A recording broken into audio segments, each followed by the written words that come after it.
Hello, everybody. Hello, everybody. Welcome to another episode of Don't Whistle at Night.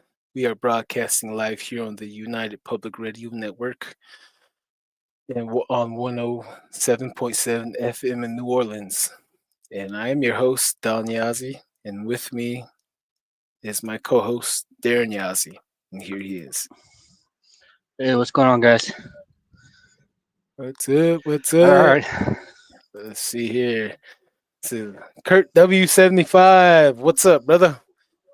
Hey, What's great to going see on? you guys. Hope all is well over your way. Don and Darren, deuces. Chris, thanks for your time, sir. Excited about your information and stories. Oh, yeah. Thank you for listening, Kurt W75. Mr. Curly, what is up? Good afternoon, do low D's. Double D's. Sounds French, huh? D low D's. Oh, man.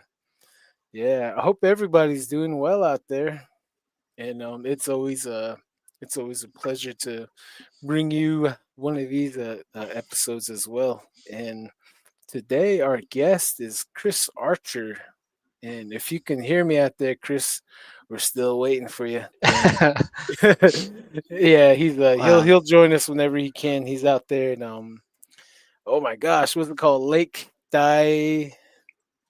Oh yeah, it's a lake out in Saskatchewan area, Yeah. and we were gonna like talk more about the occult and more of the possessions, the demonic possessions. Oh, yep. yeah, we were about to dive into that, but meanwhile, we'll just entertain you guys with other stories here, and I think um I think we'll probably start off with Darren's story of his dog man, or the type 3, or the lichen, or whatever everyone likes to call them. You know what I mean? No Yeah. disrespect. We've all seen a cryptid like that before on the Navajo Nation that hmm has like a giant dog man type of deal. Yeah. And you yourself, Funny. you have a good story about that and good sightings. And Uh, go ahead, lead us into that, Darren. uh, yeah, it kind of makes you wonder. I also heard about what would you call it? Coyote dog people, dog men. I heard one or two stories about these little dog creatures, but they're really small. They're coyotes. So one person, he was saying that when he seen it, he's like, "Man, it was just a coyote." So I pulled my gun out to take a shot at it, and it stood up, and it kind of let its fingers down, and it kind Mm. of stood up, and it had a weak wrist hands, and it was just standing there looking at him. Uh, you could write that off as like maybe skinwalker, but I heard one or two of them about these smaller coyote men out there. That guy, uh, what he was saying was it wraps it kind of closes its fingers in it when it runs. So when you look at their prints, it looks like a just like a dog paw pretty much. So you it kind of runs on the tip of its nails, I guess, tip of its fingers. So uh, yeah, Mm. it's really weird, but farming, like I always say, Farmington's just a really witchy place, and you know it is what it is. As for why it is, I don't know. Farmington itself has been on the radar for quite some time. Mhm. Also, remember seeing like like man, what was that Unsolved Mysteries doing an episode out there about a Navajo lady getting murdered and stuff. So uh, you know, as for why this area is like that, who knows? But hopefully with this podcast we can put the puzzle pieces together on such mysteries like these. But yeah, I'll go into more of the Dogman.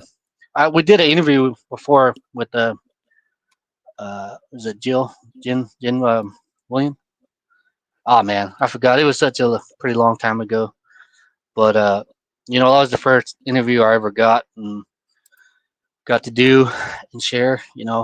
With these cryptic people, cryptic beings.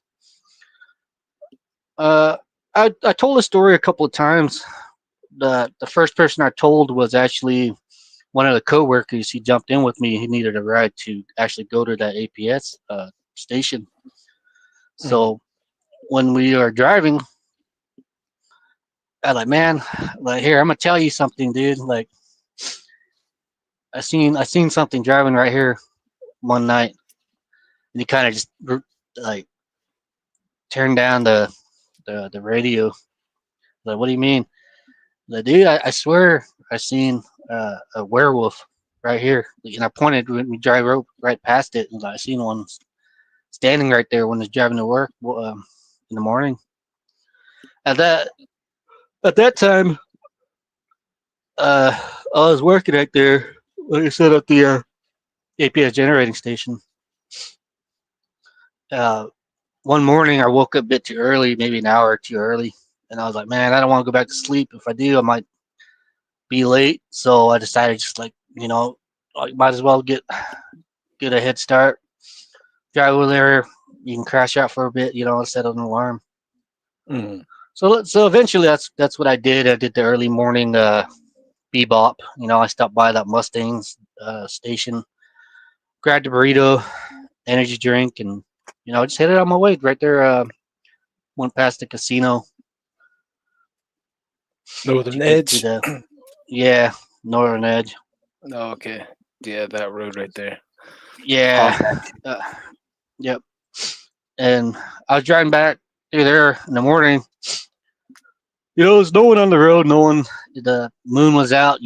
Just as creepy as it is when you talk about werewolves. The moon was out, and the area in Farmington is just one. Farmington itself has a lot of veg trees, but when you pass the river, past the bridge, you know everything just kind of dies down. There's no life. It's just flat Mhm. rocks and bushes. So that morning, I was driving by myself, and you know, I I was listening to it was man, what are they called? The Peabodys. I was listening to the Pea Brains, and is he Pea also like a brains. rockabilly? Yeah, the Pea Brains. And I was Oh, listening okay. to that, and I was just going to trying to get moving.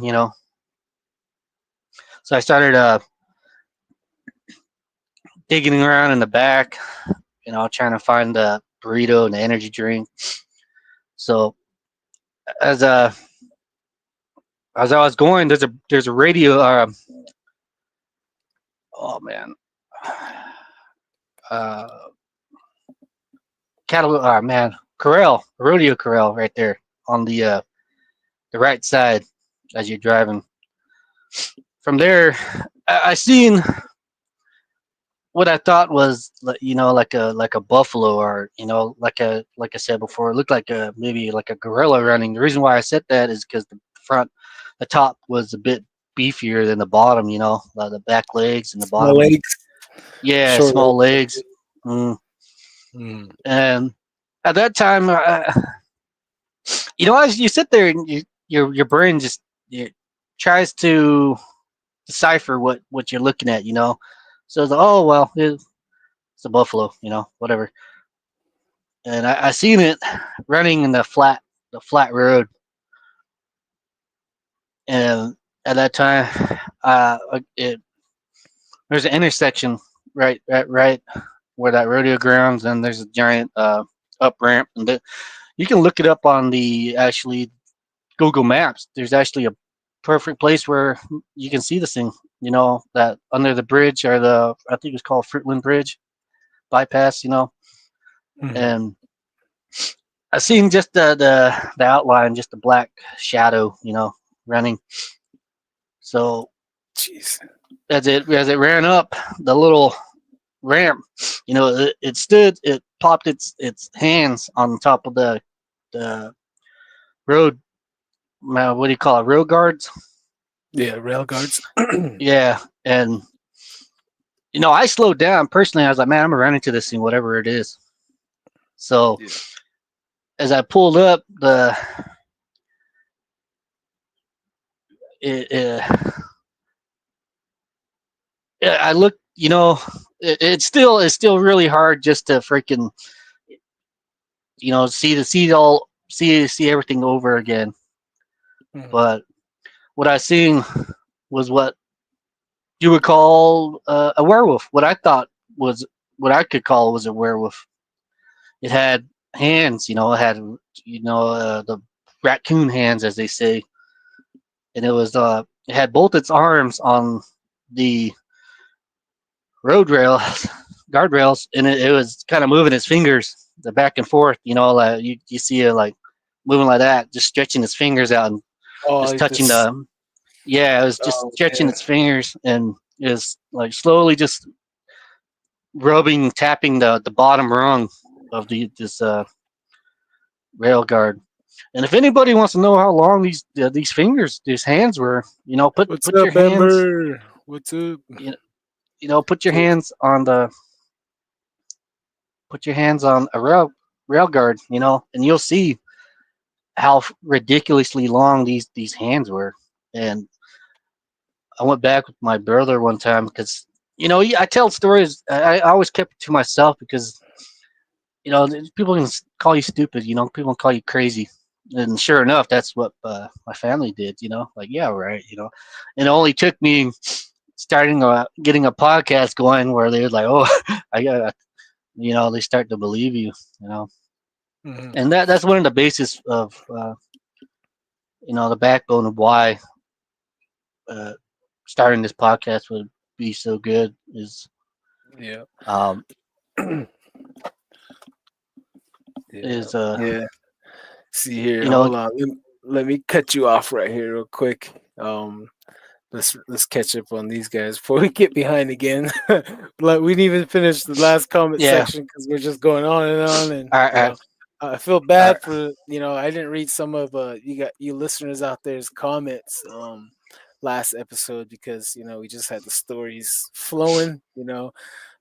Doing this podcast and this live conversation is actually a great experience, and just getting things going and flowing, Mm, just letting the conversation take us where it needs to go. And it could be cool having a part 2, part 10, but let's let me read some of this right here. Northern New Mexico is on the radar, Mr. Curley. That is for mm, sure right there. yep. See, Kurt W75. I got that written down from you guys. I want to do a little research about Farmington, New Mexico. Very interesting area. Oh yeah, you might run into Yep. old ghosts too. There's a lot of ghosts around there as well. Mm, Audacious Amber, Mr. Curly, Kurt, Yazzies. Oh yeah, we'll Yazzies. tap you.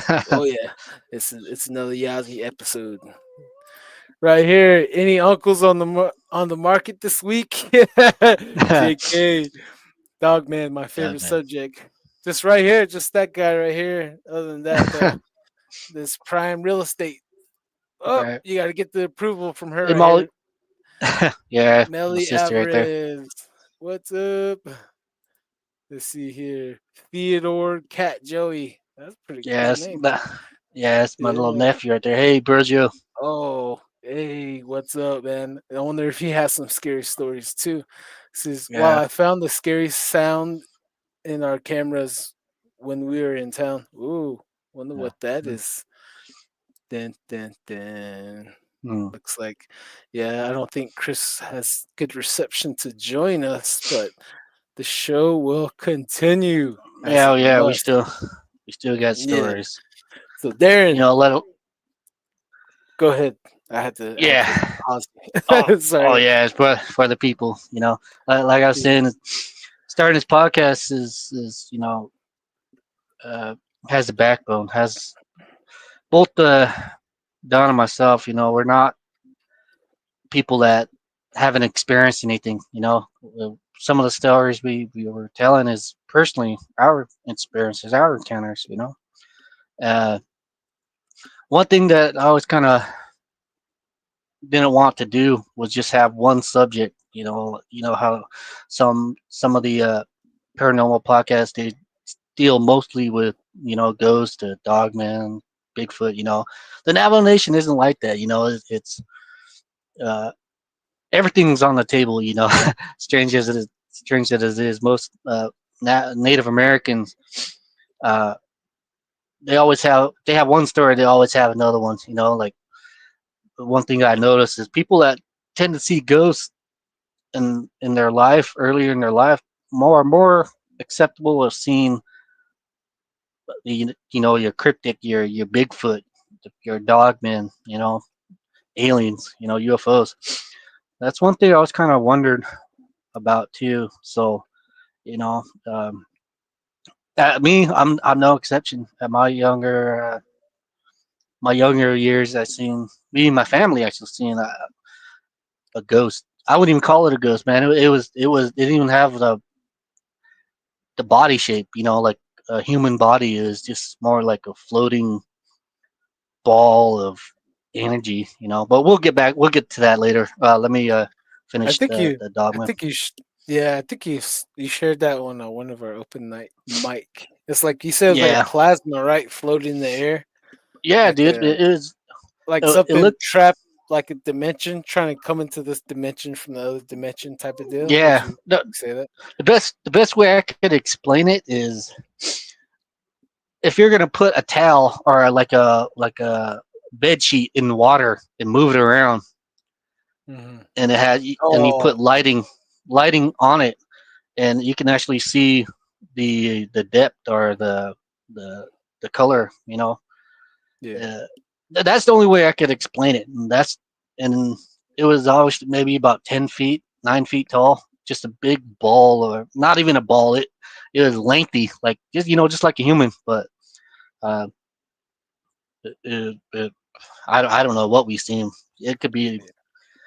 for all I know, a spirit, Yeah. some type of Um. forest spirit or Yeah. something. Probably, huh? But Probably. mm, Probably got to get a local, the other tribe around there. I wonder if the Zunies know if anything like that.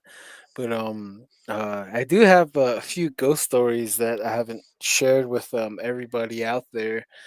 I was mainly waiting for October, October, the yeah. spooky month, to talk about all my ghost stories. Um, but I think I'll let Darren go first. Oh, you want me to tell this first one first? Well, Yeah. let me finish with that dog man. He's set Okay. name Lee. Yeah. Go ahead. So at that time, you you you see it in the body. It is really is like a bull. I don't know if anybody's seen like giant bull. You know how the body is just kind of barrel. Just the skin's real thin where you can see the muscle, like the muscles in the Gotcha. sides and all that. Yeah. It the thing was so big that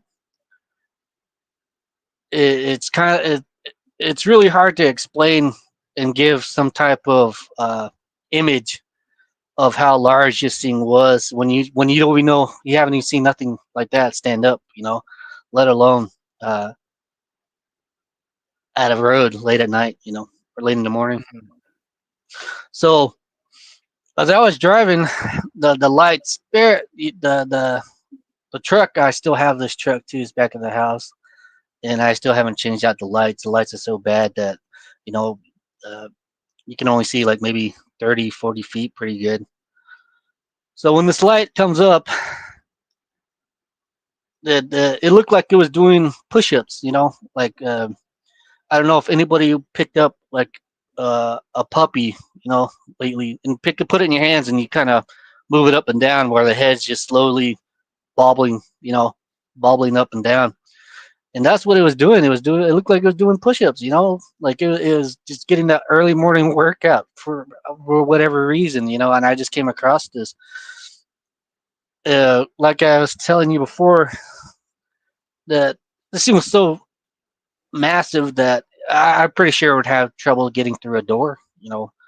Like, even if you were to turn his body, I think it would still have trouble. Even the head of the thing would probably have trouble getting through the window, just how massive it is. So I pull up, and I was sitting there. I was sitting there by myself, and I slowed down for this time. As for why I took my foot off the pedal, I don't know. I wouldn't know. So you see this thing scratching the rails, moving its fingers, moving his body up and down, you know. Mm. And I was sitting there, I looked at it, and I was like, "Oh my god, it's a like holy, it's a freaking werewolf," you know.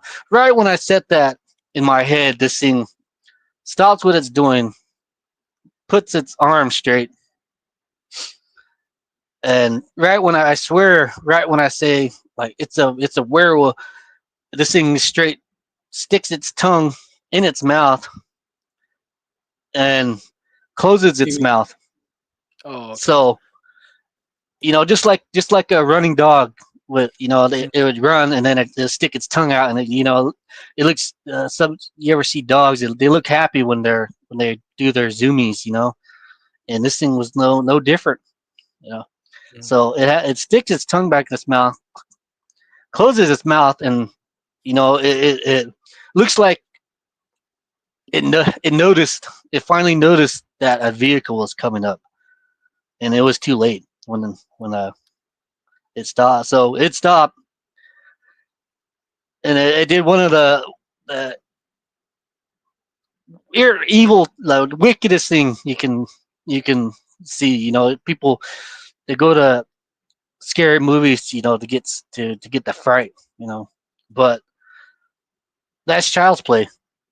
Like people just really got to know the difference between fear, and fear and just absolute terror. So the thing closes its mouth, looks right at me, and the eyes were glowing. It was just, uh, I don't know if it was glowing or it was just a reflection of the car light, but it was bright. It was bright. It was brighter than my freaking headlights. Uh, it looks right at me, and it drops its mouth, and you can see the teeth, all the teeth are there, and it's I hear people on these podcasts, they talk when they see these dogmen, they say that it gives it a sinister smile. That's exactly what it was. It smiled. Yeah, I can't explain it, man. Sometimes I look around and I try to find a picture that I can reference, to, or if I can reference a movie to how these things look, just to put a image in the a person's mind, just to see. And the closest thing I could reference this thing is to the Lord of the Rings. Believe it or not, those works. It looked close enough, but not similar. The skin or the fur. It looked more like a hyena. If a hyena had babies with a coyote, the just that the color scheme on it. The For some reasons, it looked like it was shedding. Now, you know how like dogs, they during the winter they shed, and there's certain spots where on a body Mange. where Yes, like where mange. where a dog Oh. can only reach, turn its body and pick at that one area. And this thing was doing. It looked like it had that. It looked like it was shedding its fur.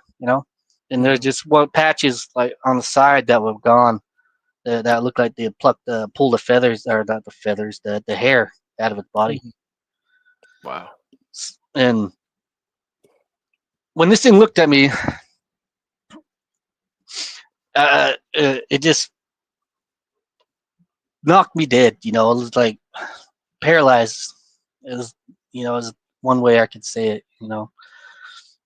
And when it looked at me, it felt like I got hit with a bat, like straight in the head, and it was boom. And I just went to the side, and all I could hear is just the my ears ringing, and it felt like I could hear crackling in the back of my head, and As for why that happens, that's just part of the whole paranormal process. I don't know what it did, or if it just put straight fear in my body to where I didn't. The only way I could process this fear was, just play dead or go dead. I don't know, but my whole body goes limp. I cruised past this thing, like literally just right past it, to the point where the gas, I, I literally just floated right past it in my vehicle, and uh, when I was doing this, when the passing by, this thing, it lowers its head and it looks, it puts its head down and looks straight in the door of the passenger side window, and you could just see the head moving all like as it passed by, like Mm, like uh like what you said before. How close was I? I was close enough to a rail guard to where a vehicle should lane, and that's about 4 or 5 feet. I'm pretty sure that if this thing really wanted to, it could have just put its hand out and, you know, take grab me. It could have done so much, but yeah. it just looked at me, eyes glowing, my mouth wide open,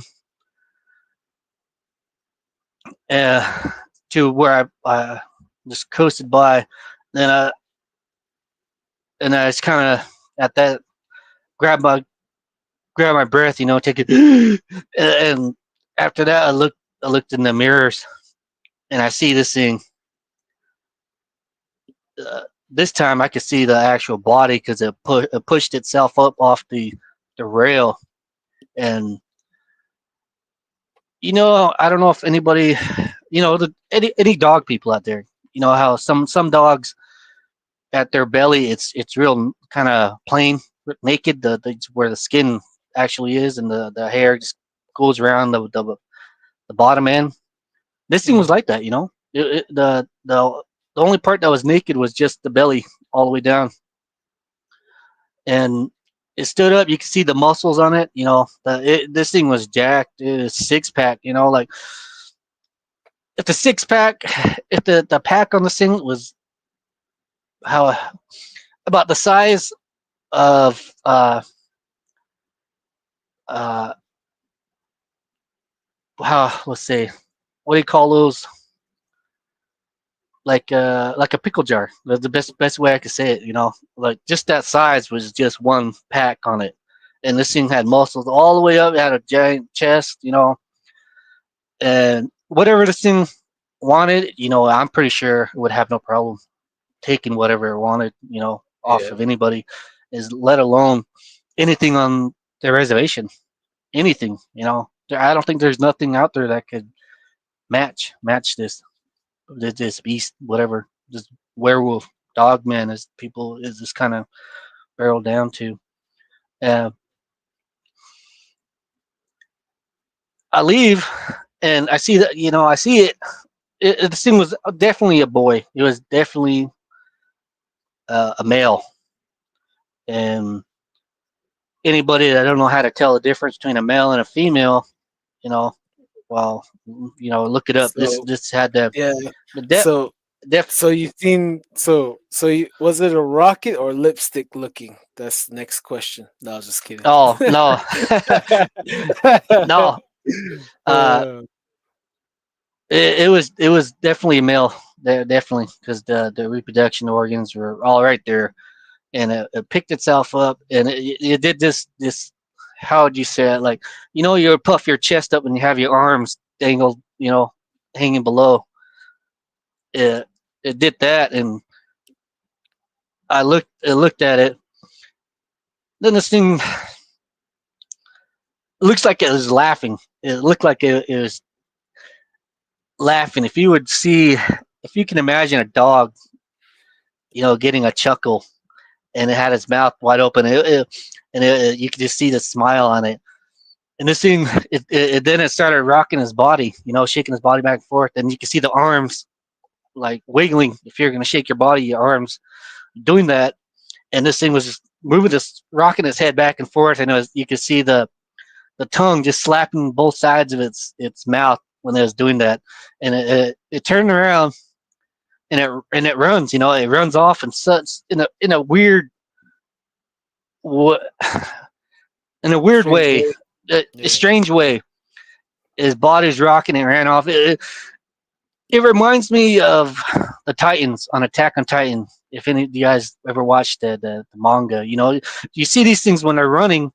They're running in such a weird way, but it's the best way I could put it. And it just took off like that. It was rocking its arms back and forth, and it ran off, and it ran off with his head up in the air and ran back down. And after that, you know, it it put that adrenaline, you know, pushed on the gas, and I hauled ass. I drove straight to work. I pushed that red truck as far as fast as I can go, man. And I got there. I got to that generator station. I was, just sitting there just panicking, like looking around, and you see all these vehicles and people running up. The sun's starting to come out, and you could still, this fear is still with you. It was so bad that with all these people, I still thought this thing was still behind the vehicles, was sneaking around. So, I just I put my hard hat on, my vest, and I fast walked straight past that gate. And at that time, I wasn't really a smoker, but every once in a while, I would take a cigarette. But that day, I just went to one person I knew that smoked, and I asked him for a cigarette. Uh, he's like, man, he asked me, he's like, bro, are you all right? Everything all right? And I was like, yeah, no, no, yeah, no, no. And I just finished that cigarette, and he offered me another one. He's like, here, well, it looks like you need it. He's like, you mind if I buy that pack for you, off you, man? I'll give you like $20. He's like, yeah, yeah, go ahead, And just that's the rest of the day. I sat there, did my work, didn't talk. I just smoked a pack of cigarettes, and I totally averted that road for the longest time. Hmm. I went another way. I went on the main road to get back to my hotel, and you know, it put so much of a fear in me that I was sneaking around a concrete floor, you know, tiptoeing around this hotel and looking outside the window, locking the doors and all that. Uh, it's such uh, an awful experience, but I went through it. I've been through it, and it's still it's Yeah. still there to this day. Yeah. I really don't like driving around at night. Yeah. Oh, Yeah. But let's read this chat from Kurt W75 says exactly, Darren, you don't know what true fear is until the moment of something really changing. Something really reality changing. Oh yeah, something reality changing. mm, You really can't recite it fully. Oh yeah, definitely, yeah, definitely. yep, And like I was just listening to your story, and two things really stood out. That all the stories that I heard people telling me, and the first thing that stuck out was when you said his fingers was out like this, right? Like this, mm, yeah, and yeah. It's um, just laying on yeah, the. and the story stuck out where it correlates is this one guy that I used to work with when I worked out in Antelope Point Marina. He was a mechanic guy, and he said that he was out with his family, his cousins and his uncle, and they were spotlighting with a truck making their way down this deep, deep canyon called Navajo Canyon. So it's in between. So it's really secluded area. You know, it's really hard to get to. So they're going down deeper into the canyon, and he said that his uncle was drinking. You know, he was driving, and few spotlights going around. His cousins were out in the back of the truck, and he said he was just shining his light around. He shined it to this rock. He said it's a flat rock, and he said that when he shined his light on it, he said at the end of the flat rock was a he described it as a huge hairy arm like this. Was like the flat rock is like this, and a huge hairy arm was sticking out like this. And he said that it was all hairy, it was red, and he said that the head was all red and hairy. He said his eyes was real huge and it was red. He said it looked like it was reflecting from the spotlight. He said it's real bright. And he said that when he looked at his hands, he said he saw claws coming down. He said it had claw. And he said that his eyes was really red, his hair was red. He said that he just said, like WTF, Mm. and he told everyone, they shined the light back that way and it was gone. And his uncle stopped the truck, and they made a perimeter, they did made sure everyone was facing outwards, and the truck was in the center. And he said that his uncle got into the truck, locked it, and passed out. Passed out. Oh, they damn. couldn't they couldn't get inside the truck. He was passed out because he was drunk. He was probably drinking that whole day, probably, or that whole evening. Ouch. And he said it was just really quiet. They had their rifles. He said everyone was just freaking out. And he said the coyote started crying. And he said after that, the moods finally settled and everyone Mm. relaxed finally. That's what stood out. The first story about its hands like this. Like Yeah. what's it doing? Planning something sinister. And the second story that really stands out is where you describe seeing its bottom. You know, and the Mm. story comes from a Navajo YouTuber. He works EMS, and I hope he's doing good. I've been trying to reach out for him. It's a Coach 5515. That's his name on YouTube, his handle. So if you go to YouTube, look up Coach 5515, and he has some nice stories from Chin Lee area, Central Navajo Agency. And one of the things that his the story that got told to him, he shared on there was so out in Chin Lee, uh, let's see, mini farms. Remember that mesa mini farms? That big mesa that sticks out from Mm. the ground. So the story takes place from around that area, and the boy that told him, he was raised in Gilbert, Arizona, and he was raised as Mormon whole life. And he would come back on and off the reservation, spend summer, hang out here and go back to Gilbert. And he said that he came out one time and his uncle and his family were doing some ceremonies. And yeah, they were doing some ceremonies. And the sweat lodge was probably like about, I think he said 200 yards, maybe 300 yards away. It was a distance away from the trailer. They had a trailer and a basketball right there. And that basketball court is going to play a key role in the story because the height of that thing. And so he was helping out, with the sweat lodge, and he was in there a few rounds, and he was getting tired. It was really hot, and he told his uncle he's going to go back to his house. So his uncle told him, go to the trailer and knock on it, because they always keep everything a lock, especially when people are conducting ceremonies. They have visitors a lot, either from skinwalkers or from Bigfoot, because Bigfoot's really drawn to ceremonies. He likes Mm. listening. He's a very curious guy as well. And so he told his uncle that he's gonna go back. He's tired, and he said, "If knock on the door, if no one opens it, come back, and I'll walk with you back to the trailer to open it for you." So he said, "Okay," and he walked up to the trailer. He was knocking on it, nothing. And he's like, all right, then I'm gonna go back to my uncle's, to the sweat lodge and tell him. And he walked off the porch and he was walking and he heard a whisper, like you know how the Navajos go like shh, shh, Mm, like something like that, in that yeah. type of way.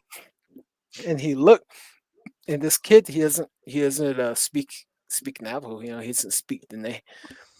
And he looked that way, and he said, I think, he believed the moon was out.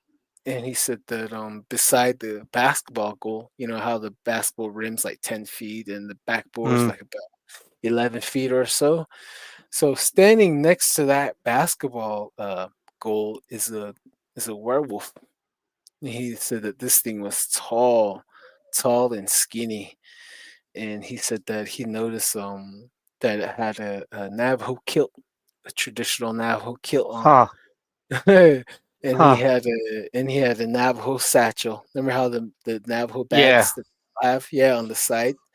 And he said he had jewelry on. So it's a big old werewolf head. And he said it was all whispering, speaking to him in Navajo. And he said that this thing was saying to him, like saying that you know, he said it was speaking to him in Navajo the whole time, and he couldn't understand, but he understood it. Like it was speaking to him telepathically as Mm, well, and it was translating to him in real time as it's hitting him. And he said that this thing was telling him, like, you know whatever that religion you believe in, the LDS. He said that's not real. He's like, our medicine, our religion is more powerful than that. Our God is more powerful than your God. Your way is weak. He was saying that to him mm, in Navajo.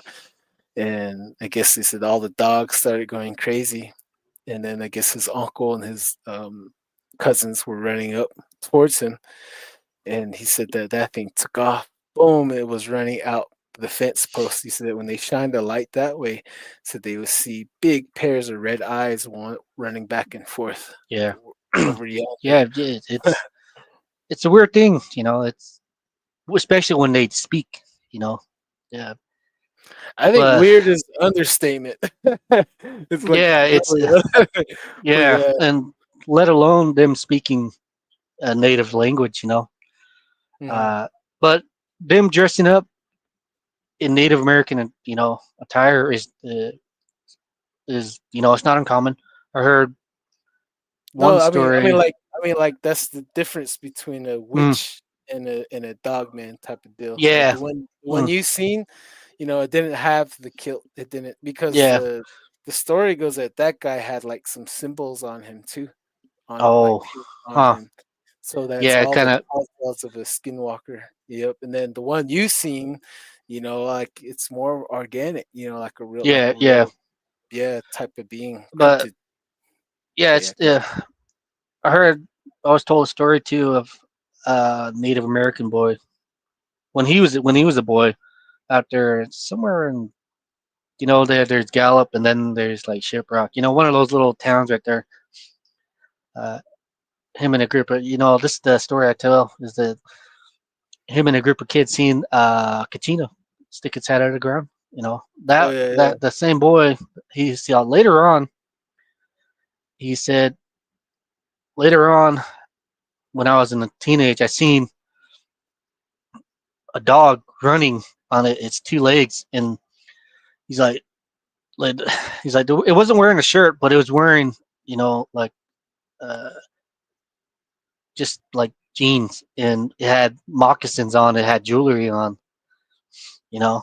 So he seen this thing running across. It said it ran across the trailer, across the corner of the trailer, and him and his I think it was one of his cousins run after it. You know, they run after this thing, and he's like, when we crossed the corner, and this thing was, he saw what he said was it leaped up and it jumped in the ground. It jumped in a portal. Oh So man. yeah, yeah, it's stuff like this. It makes stories that just make you think.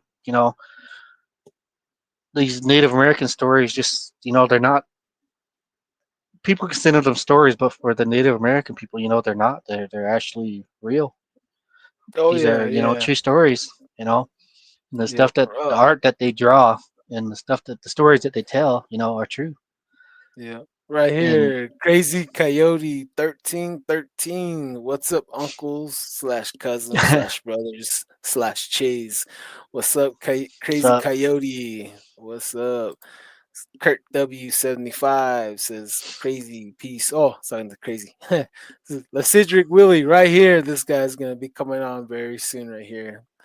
A new member of the team, right here. Says, mm, hey, what is up, brother? What's up, man? Right here, Sparky's Paranormal and Outdoors. Hey guys, and what's up, Kurt, my dude? Right here, it says, "Hey Don, it's like that story I was telling you about on the phone." Yeah, this guy got some good stories, man. yep, Can't wait to have him on as well. We definitely need to yeah, get Mr. Curly back on too for part two, mhm, and his wife.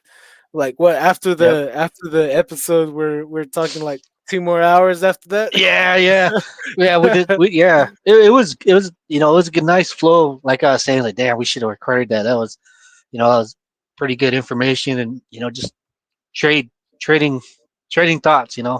Giving Yeah. thoughts. It was good. It was real good. Yeah, it's been like Um, that, huh? Every like after episode when the live is yeah, done, like that's when the really good stories come on. Like, oh my yeah, gosh, I need to record this. But yeah. Even the last one, last week, we were talking about the Tony Hillerman and all that witchcraft that was going on in the story. Like whoa, like wait, what? Like, man, like, why did you bring that up? for So real, that's definitely that part too. yeah. Right here, Mr. Curly. When I worked at NGS, I went to a medicine bout with. Yeah, yeah. That's when I had a brother-in-law that worked at the same plant that we're talking about there. Mm, That's what I was saying about. He seen the pterodactyl flying around, flying really close to him huh. with the wings and everything. He went and seen a medicine man about that too, from around the near area, and that medicine man told him this because what they're doing at that plant, they're burning all that fossil fuel, they're tearing up Mother Earth. Said that when they open up the earth, they're releasing things from inside. Mm, Just one of the things he was saying. So I definitely need to get a coffee on here, a medicine man, the singer, that can uh, elaborate and get on deeper about all these strange occurrences that we all seen and witness right here. Chris Chrysoto Soto Crytiso Soto. I hope I said that right. Butchering it. Hi guys, Carlos from Miami, Florida. Again, Darren, thank you so much for sharing your encounter. That was intense. Oh yeah, definitely. wow. Mr. Curly, witchcraft. The medicine man said there were so many different creature curses. The ceremony would need all the culture to get rid of it and or demolish it. Oh Yep. man, it's talking about all the Yep. generating stations, maybe. Maybe. Yeah, Page. Page was done, huh? yeah. The gargoyle. He almost took up that one guy, Mr. Synergy. I hope to get him on here. He has Mm, some. He's seen a little guy, little person too. He said he was driving 90 miles an hour and he seen a little person running beside him. Crazy, yeah. like yeah. He said he was going crazy, seeing this little person running by his car, and he was driving him like kind of mad, and he had to see a medicine man, and the medicine man had to do some ceremonies on him. I guess it was following him all the way from Iowa, all the way back to Page. Mm, Yeah, wow. so he was scared. Right here, Sparky's Paranormal and Outdoors, getting ready to plant some trees. LOL, right? Okay, I think he's having a chat with somebody. Let's see. Crazy Coyote 1313. Use dog whistles against skinwalkers and shout, "I know your name and where you live." And a good poker bluff is better than none at all. Oh yeah, Mm, just like Norman, the last episode. Remember he had the fire poker and yeah. she blew it and she was saying "pa" and making that guy freeze. Mm, That's pretty good stuff right there. Pretty yep. good stuff. And oh yeah, I didn't mean to cut you off there. You're on a roll. I just had to make sure we're getting behind Oh, on the comments, so I had to catch up. yeah, yeah, that's good. That's good. So besides seeing this werewolf, like then the reality shakes. Yeah, then the fear just always stays on you. Uh, Mhm. it's a fear that people rarely talk about when they say fear. Uh, it's Fight or just a flight. word. Yeah, Yeah, it's just a word. But if you actually experience the true fear, intense fear, it stays. It stays on you, and it, after a while, you just get so tired of just being scared. You know, I'm like 20-plus-year-old man scared just to go out and get something to eat. Just go straight to work, back to the house, straight to the room, and even right now it still bothers me. Even years later, it still kind of just gets it. You never forget it. You just never let it go. You never just let it be. And even years later, and if anybody's out here in the West Odessa, the Texas oil field, everything's so far away. Everything's separate. Mm, I remember one night, one morning, I drove there. I was the first one to get there. They barely started the lights, and I was sleeping,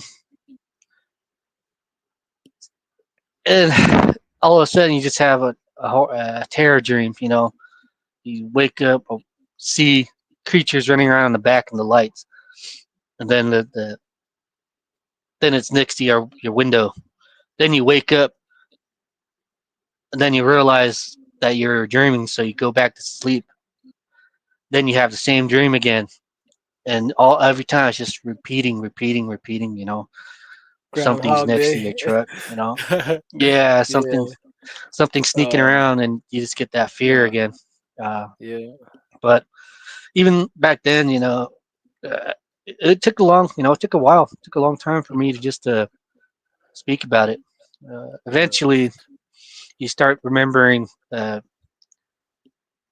what what people used to say. What your friends told you. I had one yeah. Apache guy. He Apache man. He's like, man, whatever you do, don't let no one take your joy from you. Don't let no one do that. Nothing do that. And I was like, man, like, damn, what, out of nowhere that just popped in my head. I was like, huh. Well, that's true. Why let this thing take the joy out of life, from you, put fear in you. Why? Then later, I remember my late uncle. I fell off a horse once that I didn't tie the saddle on it. The saddle flipped over and I got dragged and I freaking hit the gravel. And Oh man. I remember my uncle. He seen the whole thing and came up from the Cameron Trading Post, and he just man, he's wearing like his short sweats and a tatted up shirt. He had his glasses on, and he pulled up beside me. He didn't even get out of the truck. He just looked down and was like, "Son, you all right?" Uh, and I looked at him like, I was trying not to cry. Like, well, if you're gonna ride, boy, you best go get that horse and jump back on. If you're gonna continue to do that, you want to ride, you have to get back on. Like if you Yeah. don't, either way, you got to go get that horse. Oh yeah. And he's like, jump Let's in. see. Uh, go ahead. Go ahead. Um, he's like, either way, get the horse. So I jump in his truck and we follow. And it's just some things that people say that you just never forget. And one thing he told me was, "This life, kid, you, you got to cowboy the fuck up sometimes, you know." Oh, hey, remember we can't really say the F bomb Yeah, here. yeah, I know. Just in remembrance, you know. Just Spank Darren, not me. yeah, But yeah, I'm gonna steer the conversation to ghost stories right now. For our yeah, listeners out here. So yeah, yeah. My um bad, people. It's just got. um I just can picture my uncle right now, guys. Crazy. sorry He's a for our crazy listeners man. out there. Yeah. Kids, Sorry, kids. sorry. um, so this one story I'm gonna share takes place out in Halchita. This is back in the before they demolished all these houses. So that community where I was raised in as well, it's called Halchita, and that community was a uranium mine site. So behind the hills, there's like multiple caves back in the day, and we used to discover a lot and play in the mines, in them caves and see the yellow dirt and all that's uranium.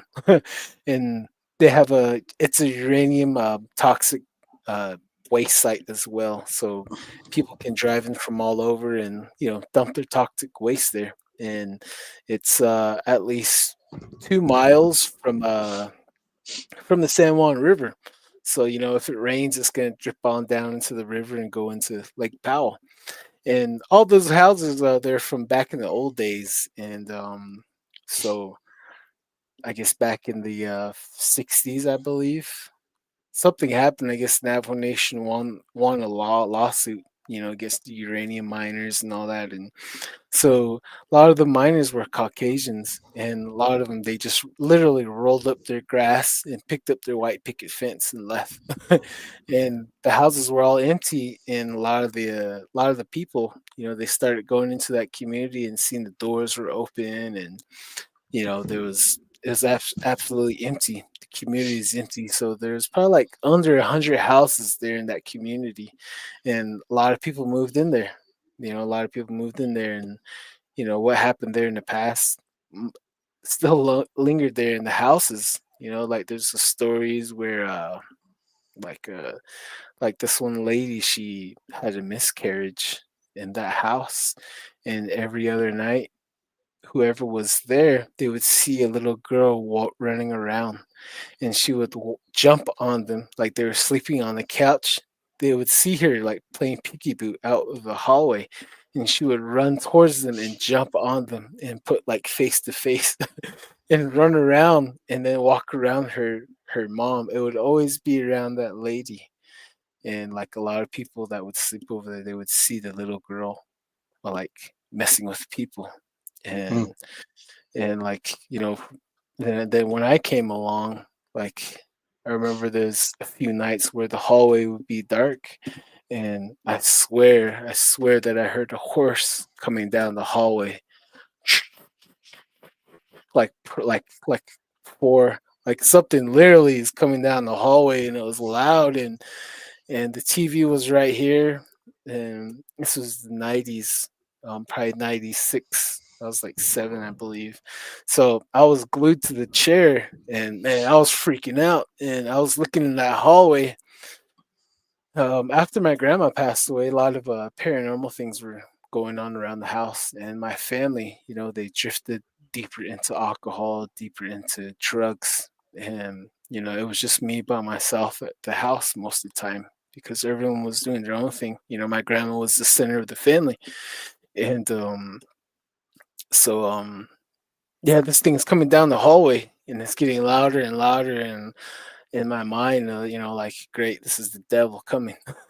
I'm gonna meet the devil. And I was thinking, like, is he gonna make a deal or is he gonna scare the crap out of me? And boom, the front door swung open. My uncle flew in like one hop. He jumped in like from the front of the door, like close to the hallway entrance. Boom, he jumped in, and the hallway. went quiet, and he looked at me, and he looked at the hallway. He looked at me. I looked at him, like when like perfect timing type of deal. And he ran down into the hallway, and he ran to each room. And, he just, like he didn't say anything. And Hmm. I was scared. I was scared. And then, like, they had to demolish the houses, and I was staying at another family's house, by this wash, and it's like right by Monument Pass, that area. And this wash is called Hell Gate to Wash. And we're staying at this yellow house, and I got home from school. It was a Friday, and I know I laid down on the couch and I was just relaxing. And I know I drifted off into sleep, but out of nowhere, I woke up, and the door opened. I swear the door opened, and I seen a native guy come in. And this native guy, he had a buckskin leggings on, and he had long hair, and his hair was slicked back, and it was down his back, and he was darker than I was, darker than you were, and he walked into the house, and he was looking at the ceiling and looking at everything in his face. He was like, what in the heck is this? He's looking around, and I stood up, from the couch, and I was like, hey, what are you doing? What in the world? Looking at his moccasin and looking at him, you can tell, he's from the old days. And when he turned this way, back of his hair, you see the feathers, two feathers, like hanging. I was like, Hmm. "Oh snap!" I kind of took a step back, and he walked past me into the restroom. He walked into both rooms, and I was like trying to get his attention. I was like, "Hey, hey, hey!" I walked after him when he walked into the back room, and I couldn't find him. He was gone, Hmm. And then he closed the door behind him too. That's what was pretty strange, He Huh. opened it, he looked in, he's like, "What in the world?" He closed it, and he's walking around like, "What in the world are you doing here? What's this?" And and I always had a feeling like he came from that wash. I Hmm. think that wash is really old because that wash goes all the way down into the San Juan River. So I know the washes and the creekways always have some strange paranormal connections and ties, especially few of portals. Portals open up in Hmm. washes. You would never know. Like back home, try to tell your family. Go explore washes, especially in the evening time, because some portals they open up in the noon, and then it gets really active in the evening time. Hmm. It's pretty crazy. And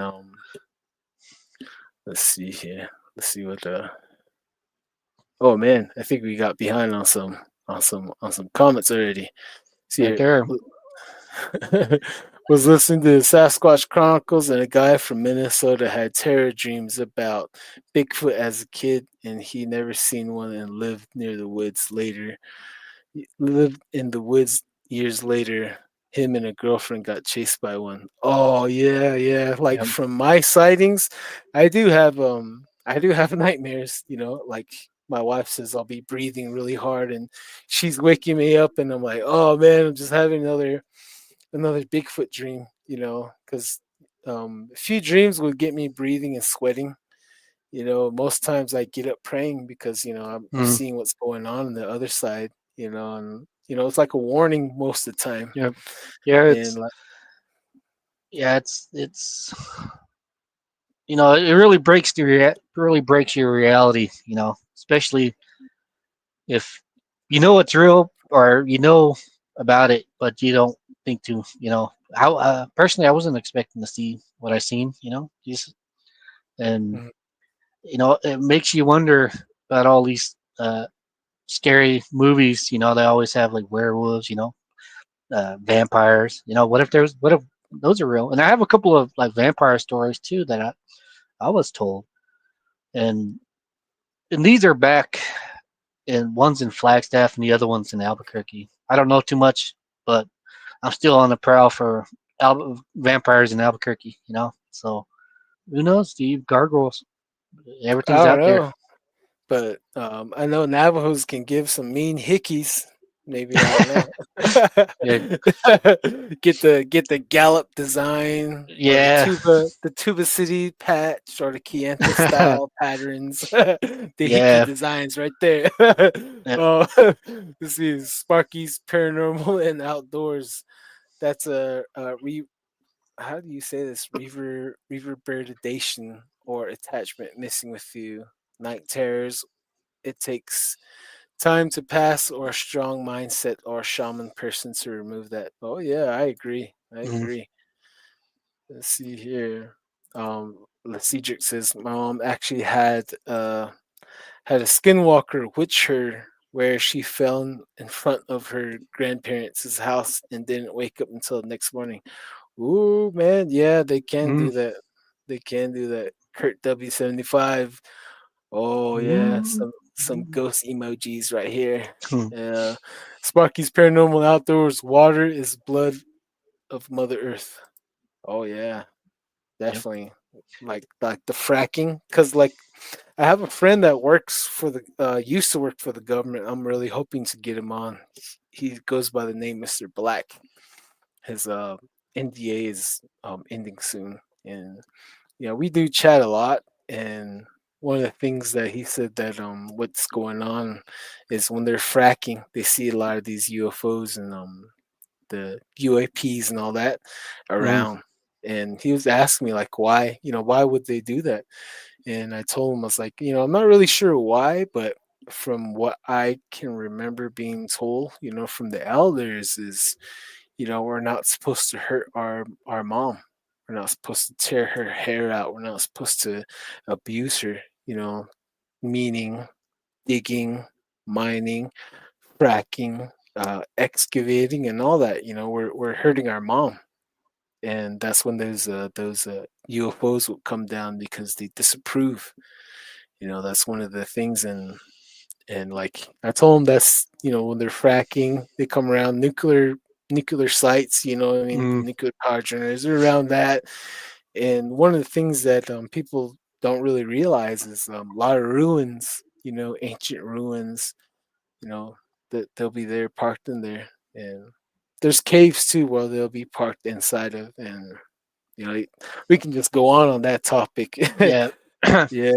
I just rescued my brother from the reservation too, and he told me that he's seen a mothership too not too long ago out Mm, there. He said it was like six lights. He said there was like a giant circular craft. He said it had to be like 20 miles long, and wow. he said it was a mothership. So I'm like, oh heck yeah, you guys seen the mothership? Cool. And Yep. I have a feeling that the mothership might park like by Bears Ears. You see some strange light shows out Hmm, there, Bears Ears, from Monument Valley, almost every other night. hmm. Uh, let's see here. Oh man, we're already getting behind. See, Crazy Coyote 1313. There's a poltergeist house on Route 15 going from Bethlahochi to Greasewood. It's one of three houses. There's a drunk lady that's is the poltergeist family sealed off the house. Can't go inside. Hmm. Oh wow, like a haunted house type of deal, huh? Yeah, yeah. We haven't really been talking about ghosts, so I think it's a ghost hour. Oh yeah, yeah. Let's do that. Let's do that. Sparky's gonna go plant some trees. Oh man, come to the Southwest. Come to the reservation. We need Yeah, we trees need. Yeah, everywhere. yep.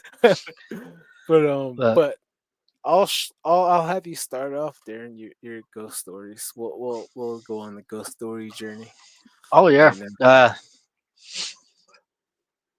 this one it's where we seen that floating ghost elemental. I don't know. Hmm. Uh, on that same road, further down, it goes from the pavement, the asphalt, to the gravel road. Uh, my mother was telling me a ghost story of our late relative. He passed away, and what he was saying, what he told her once was him and his kids and the wife, they were going to church and their vehicle broke down. Ran out of gas, from what she said. Uh, so the the father asked the son, "Hey, run back to the housings, see if you can get some gas. When you do, bring it back." So he went there. He ran back. He brought a vehicle with him, but he didn't get the gas. So him, he picked up the the sisters, brothers, and they took him home. So it was just him staying at the in the car. And what he was saying was sitting there. I was sitting there in the dark by myself, and all of a sudden I seen someone walking, but it was shining. It was dark, but it was the only thing that was giving off light. And he saw what I heard too was it looked like it was dragging cans. Like on a string. And there's dragging cans, and he's like, "That's what I heard. That's the best way you can put it." He was dragging cans, Mm-hmm.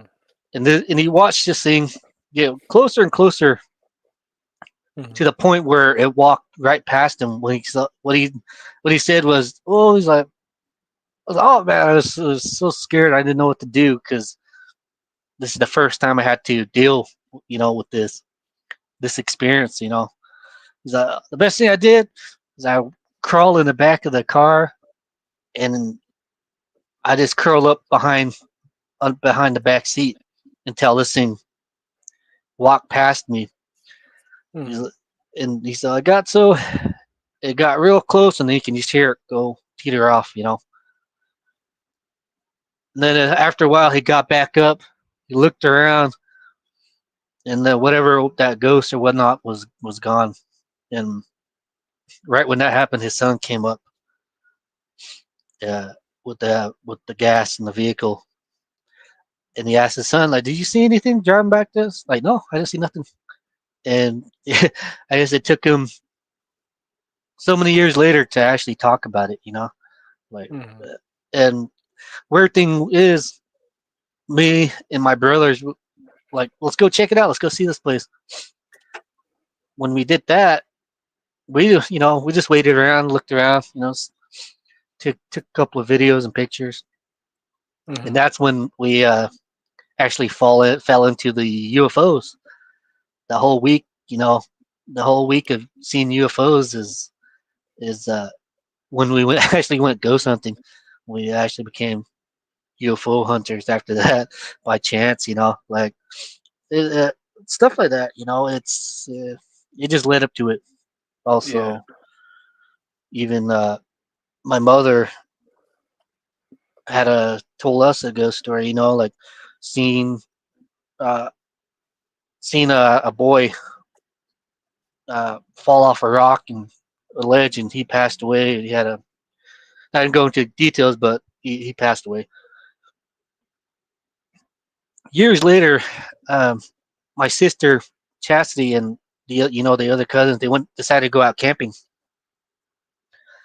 So they went to that area where that kid died. They didn't know nothing about it either. So they just like, oh, that's a good spot. Let's camp here. So they do their camping. Everybody lays down. My sister, what she said, I got up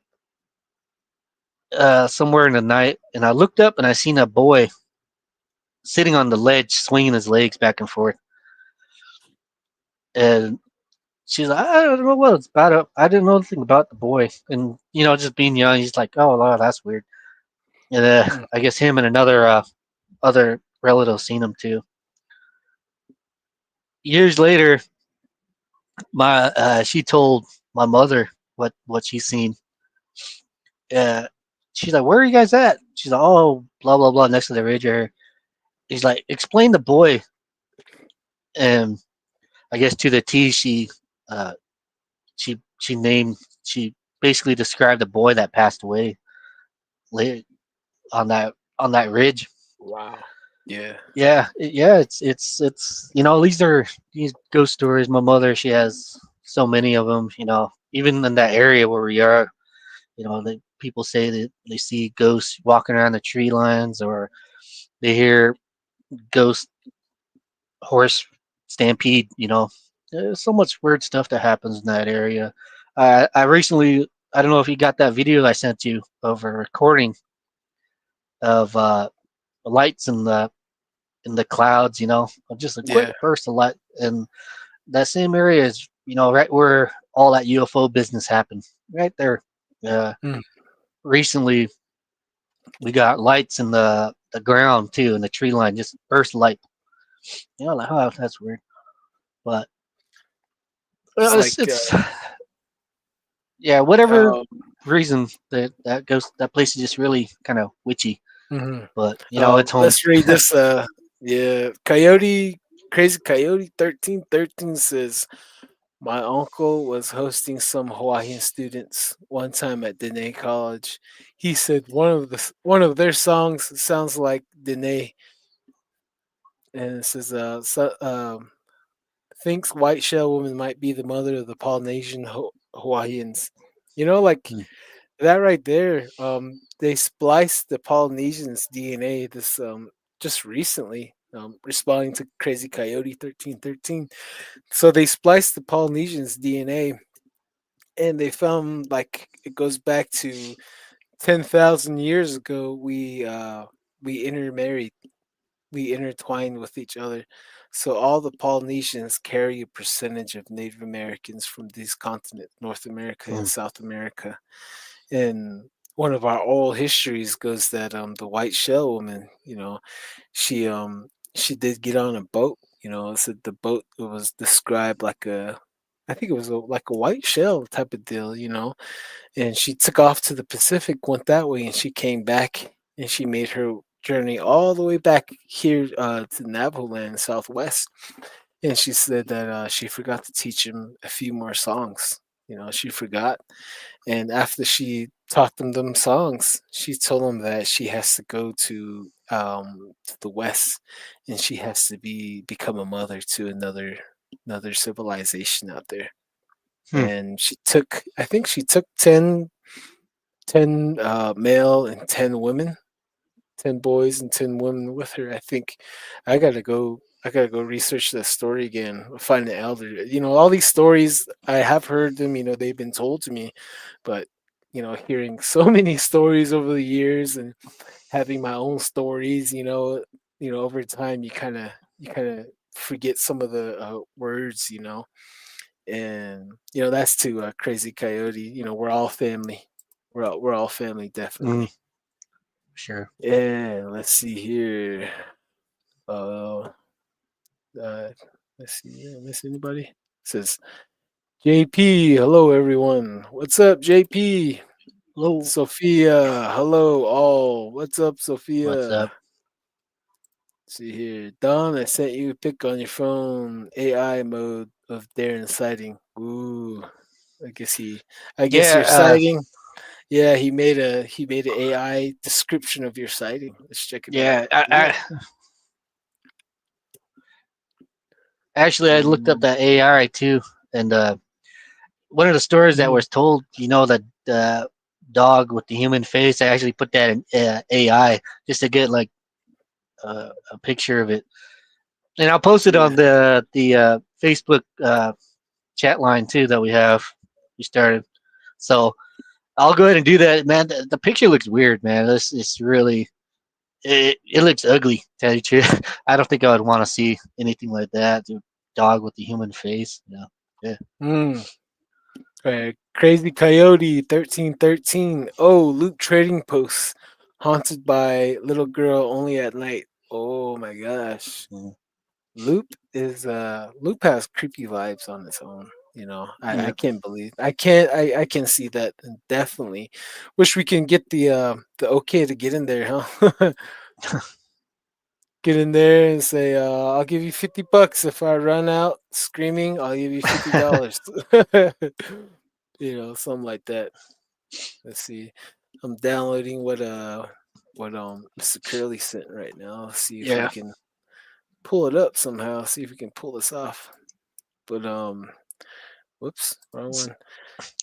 And I do have another scary story. I don't know if I shared it here or not, but I'll definitely share it. Uh, this took place out in my aunt's place. My other aunt that lives out in Mesa, Arizona. But real quick here, let me see. Right here, this is what he Ah, sent right here. wow, this AI is crazy, huh? Oh Holy wow. shit. Well, what do you wonder what AI he used on this? That's pretty cool. Yeah. We'll keep this up for the rest of the show, shall we? Yep. So yeah, the story takes place I think 2010. All right, yeah, it's a while back. I was a little kid, or I was barely 20, 21 around there. So, I left the reservation to stay with my aunt for a better chance at life, opportunity and all that stuff, safety. Drama was getting too hectic on the reservation at the time.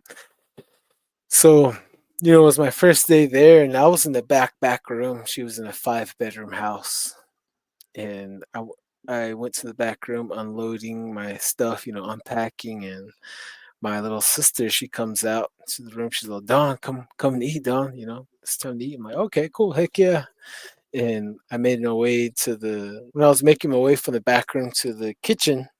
There's 2 rooms and the kitchen's right here. So I was making my way to the table. I seen the table, my sister, her aunt is right here, and the pizza box right here. And there's an empty seat right here where I'm gonna sit. And the table, and I see this little kid, he looks like a little Hispanic kid. He's like over the table, you see his eyes, he's like this looking at the pizza, he's like, oh my gosh. And I stopped, I was like, oh hey, I was gonna wave to the little guy. And he looked at me and he looked at the pizza and he did a double take. When he did a double take, look at me, he's like, oh snap, he jumped back and he took off into the living room. And I didn't say anything. I was like, "Oh man, you just scared the little guy." I didn't mean to scare. I didn't mean to scare him, so I didn't draw any attention to him. I was like, "Oh, okay, sorry."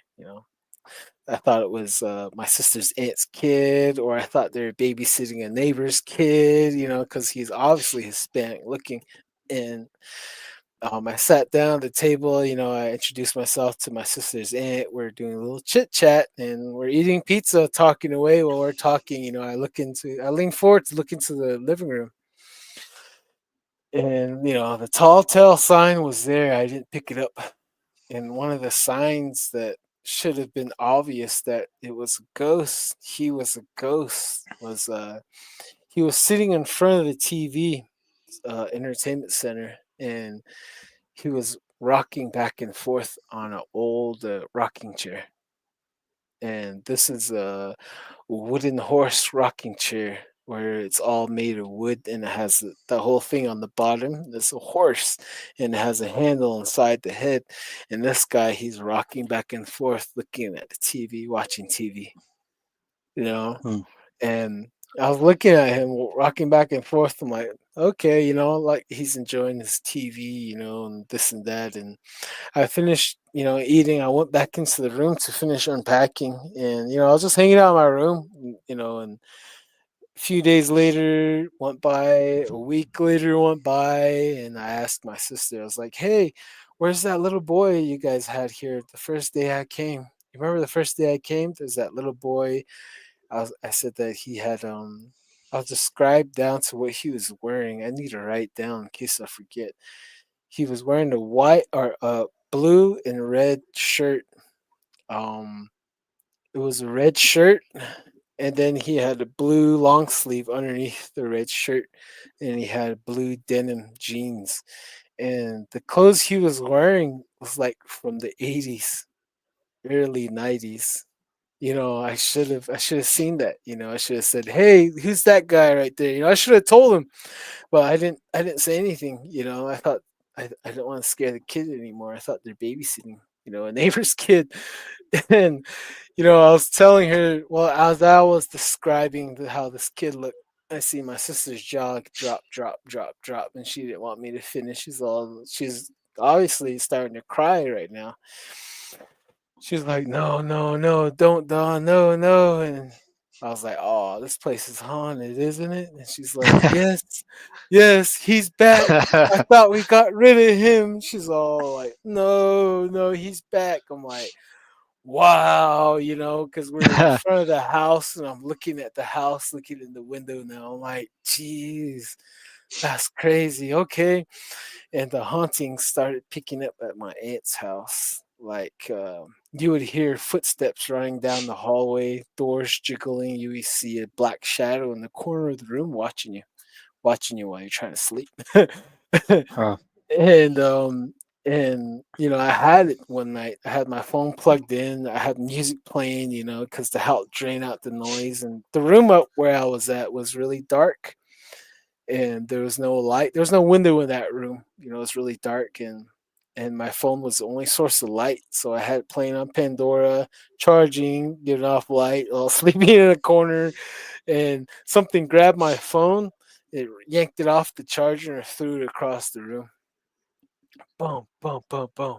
Yeah. And man, I got up, man. I was cussing, I was swearing, I was swinging my arm, boom, boom. I was kicking. I was like, where are you at? You little da da da. And Mm. I'll say, I'm gonna find you. I'm gonna kick your butt. So I laid down. I went to sleep and I got out of my body and I was chasing him around the house. I was like flicking back of his head. I was tripping him and he went into the wall. He went into the wall. I couldn't find him after that. And it stopped for a while. The haunting stopped and then it picked up again. Like we went out to eat, and then we'd come back and like there was like pots and pans and bowls and plates in that order stacked up all the way to the ceiling. And if you take one Mm. thing out, this whole thing come crashing down. And Wow. seeing that, and with all the cabins open, walk into the kitchen, just like you just gotta turn around and walk out. Like, okay, this something's going on here. Reality is bending. you know it just like really made me search, for answers. and Mm. and so and we I went to work, and then one day I guess her roof caught on fire. They said the Really? stove just kicked on, the burners came on, it was on, and right over the stove the roof caught on fire somehow. And Mm. then we started doing research, and we found out that back like decades ago, a man killed his son, and he took part of that wall where the backside of the house, like there's a storage area where the water heater goes, and then the other side is the restroom and the kitchen. Then there's a wall right there. So he took out part of that wall and put his own flesh and blood, his son, in there, and he put concrete back over it. Yeah. And whenever we had this family, this little girl, she came over and she would say she's playing with her friend. He's a little boy, and she is pointing underneath the sink that he goes underneath there, and that sink is where I was telling you about the storage room, that wall where he put his son. Mm. So everything was just coming together and coming together, and finally my aunt, she started burning I think it was a juniper. Yeah, juniper.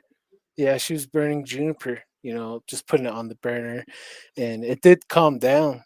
I did feel a sense of peace, in the house, because whenever you go in the house, you feel like someone puts a blanket over you, and it's a heavy blanket. It's a blanket where you can barely breathe type of deal. You feel like you're a prisoner type of deal, and Mm. you can't stop what's going on there. It's really evil type of deal. And it went away. And then I was working out on the road, and I came back to my aunt's place, and it was Phoenix. It's Mesa, Arizona. It's hot. So I cracked the window, and it was like in this, so it was like in the August or October. It was kind of cool, cooling down. I was like, yes. Cracked the window, and it was behind me, and I was laying on my left side on my cot and enjoying the cool breeze, and I was drifting off into sleep, man. I was like, yes, I'm gonna catch this bus off into dreamland. It's coming. Then boom, something grabbed me. Something Hmm. grabbed me, and I looked back. I was like, what in the world? To the window, and I seen a dark face with only eyes and teeth look at me, and some of his buddies were crawling in through the window, and they were attacking me. They jumped on me, and they're trying to cover my eyes, and two of them are grabbing my legs, and I started punching one of them. Boom, boom. Then grabbed my arm. Then I started grabbing the other one. They grabbed my arm. I was throwing them around. There was like at least nine of them. They're like at least 3 feet tall, and you can't Hmm. see anything. They're dark, just completely dark. You can see they're smiling. They're just all chasing me. They're running after me. They trip me. Boom. And I was crawling to the door. I was reaching for the door, and I was gonna yell my aunt's name, and they covered my mouth and my eye, and I woke up, and it was daytime, and I was sore from the crown of my head to my toe. My whole body was sore, bro. Like I was Hmm. fighting for my life because in my younger days, like we're on the reservation, we go out to a party out in the boonies, and everyone gets drunk, and people start fighting, and then you end up fighting for your life sometimes, Hmm. and you don't quite remember what happened that night, but you kind of put bits and pieces together. Your knees is messed up, your elbows messed up, your shoulders messed up because you're fighting. You're rolling around the ground, multiple people are fighting you, and you're sore. This was worse than that. I was sore for 3 weeks, bro. Like I could Hmm. barely turn my neck. Everything was sore. Like my tongue was sore. Like, you know, that was probably the last time I stayed there. After Hmm. that I left. It got pretty bad there at her place. Wow. Hopefully it's With hopefully it's all good now. yeah. Wow. Kind of had a troublesome child. Reservation, man. It's crazy. But Mhm. even even myself, I visited a couple of locations that were haunted, and I didn't know nothing about it either. Even as a kid, we lived in Rawlins, Wyoming, Mhm. and I got a job as like a paper, delivering paper. So I would get up like at 4 something in the morning, deliver Yeah. paper, then make it back and jump on the bus. Well, the one location that I used to deliver to was the penitentiary out there in Rawlins. And if anybody been there? I haven't been there in a minute, but when I was a kid, they used to have the penitentiary and they used to have lights on the bottom going shooting up. Mhm. They used to light the whole thing up, man. I was like, oh man, this place is creepy. Uh, Yeah. After that, even out there, I used to have a friend, Patrick, he used to live out there in Rollins also. So I'd ride my bike all the way to his house, and we're like, he decided let's go to the park. So we rode over to the park, and he's like, you want to go see the witch? I'm like, witch? Yeah, I guess. Yeah, let's go. So we went to one of the houses out there. Mhm. He's like, there's a witch that lives in here, and she has a black cat that walks around at night too. Oh And man. sure enough, sure enough, later on, one of these uh, ghost, these ghost shows, they went out there and it's like, holy shit, that's that one. Oh, that's that one house that he said that had a witch in it. Oh, that's crazy. Sure enough, the penitentiary was haunted. Also, another paranormal group went out there. Mm. Also, even Jeez. Globe, Globe, Arizona. Oh yeah. Uh, they have a bar called a Drift, the Drift Inn, and they all before I always I used to go there. I was young.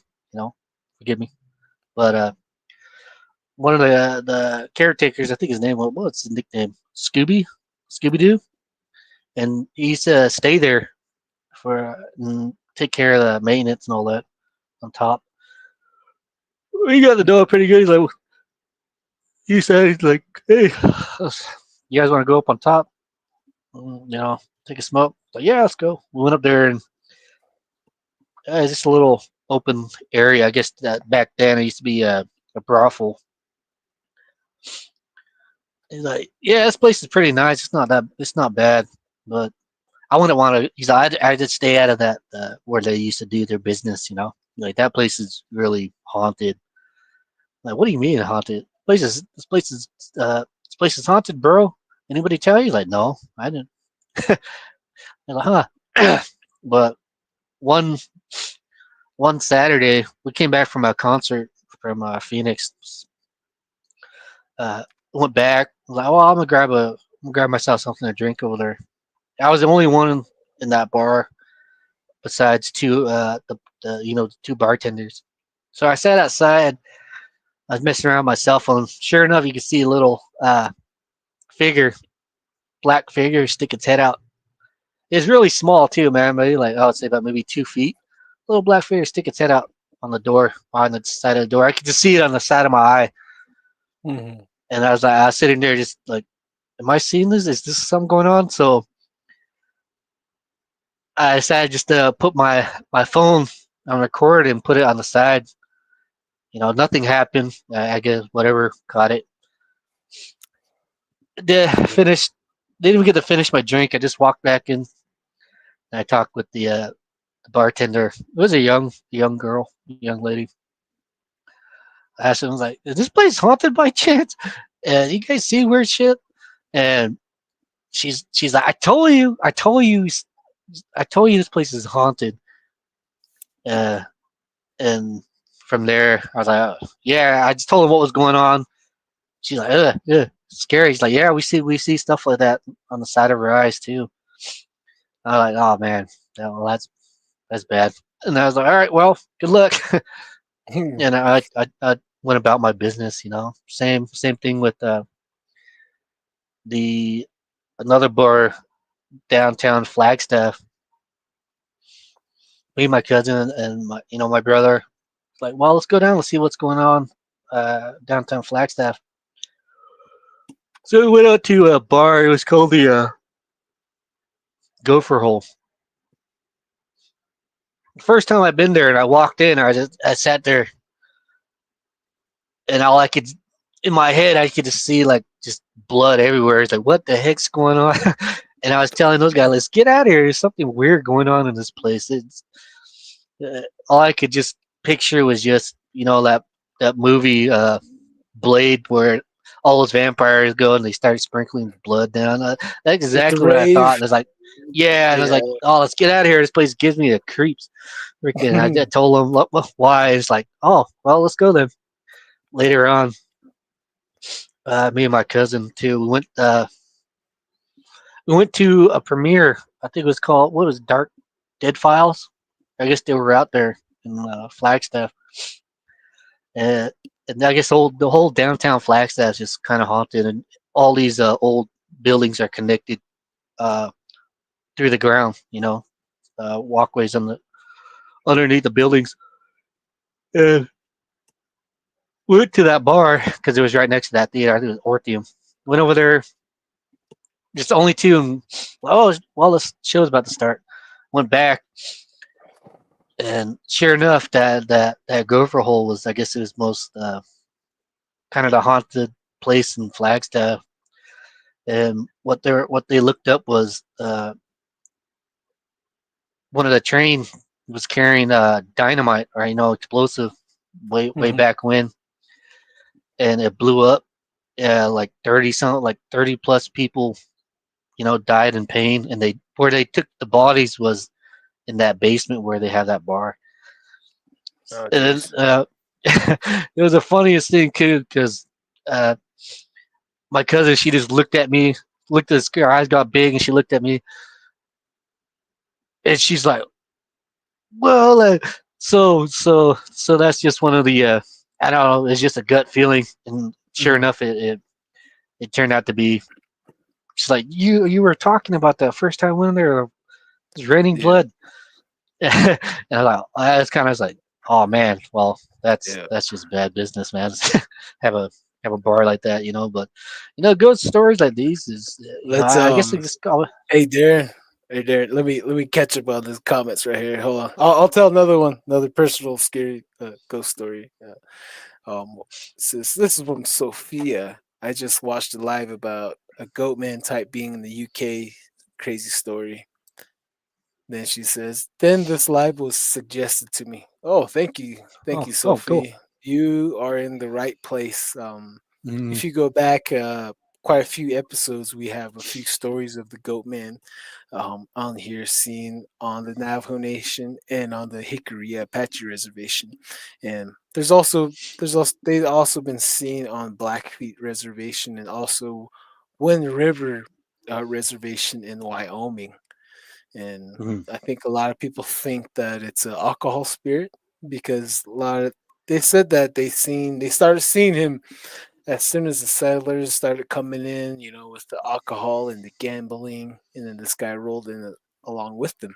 That's what they say, and I think could be possible. Until we prove otherwise. Of him coming mm. through a portal or out of his nest, and Crazy Coyote 1313 Unsolved Mysteries did episode on Navajo Reservation paranormal, and they covered ghosts, Bigfoot, skinwalkers, UFO. Oh Oh yeah, yeah, definitely. yeah. It's all here, huh? It's Yeah, all here. crazy coyote. Oh yeah, we don't you feel special? I just feel more weird. That's actually more weird than everyone else, and I do Mm, feel special in that way. Crazy Coyote 1313 again says reaction to AI.